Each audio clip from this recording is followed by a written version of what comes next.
Your hand is in your pocket. You are saying, God, please give me nations. God, please deliver my family. How can God deliver your family with such kind of prayer? Yet witches and wizards are waking up in the night enchanting evil against your family. Witches are fasting for 100 days. I had a story. A witch was fasting for a whole year for him to only see the master of the witches in that land.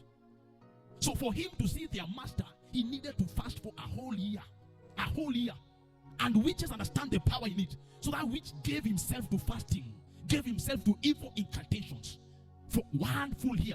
And when the year was over, he now appeared outside in the forest, and the king and the spirit that rules that village appeared to him and asked him, what do you want? And he said, give me power. Give me power. And he was given power. And yet a believer sleeping 24/7. You want to wake up and fight such men? You want to wake up and fight such men who have given their lives to sacrifice. They have given their lives. They are sacrificing evil things for them to gain power. Yet a minister is standing here. He wants power and he's sleeping. He wants power. He is eating anyhow. How can you receive power?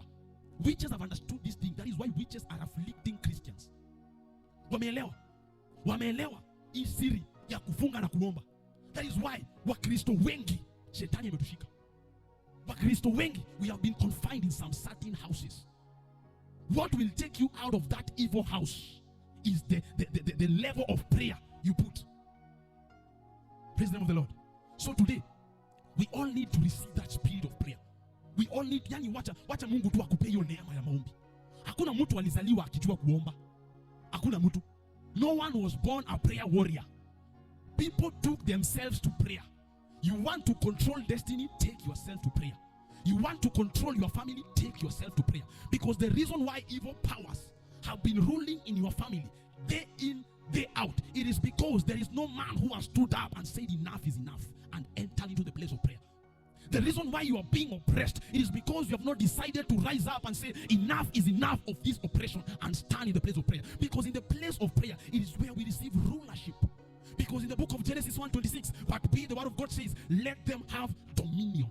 Dominion. The other name of dominion is rulership. The other name of dominion is having authority. So God sitting in heaven, God knows that I have given this man authority. Yet the man who has been given authority is being oppressed by witches. The man who has been given authority to take control over everything is suffering in debt. The man who has been given authority to take over nations is still gathering. You ask yourself, why is the problem? And yet the word of God never lies. Because the word of God says that he has lifted his word more than his name. So the word of God has been lifted higher than his name. If he has said here that he has blessed me, that he has given me authority, that he has given me rulership, then why am I going through this? Why is my family going through this? Why is my business going through this? Why is my job going through this? It is because, yes, you have been given dominance, but you don't know who you are. And you only realize who you are when you enter into prayer. In prayer is where God will open your eyes and show you some certain things that your physical eyes cannot see.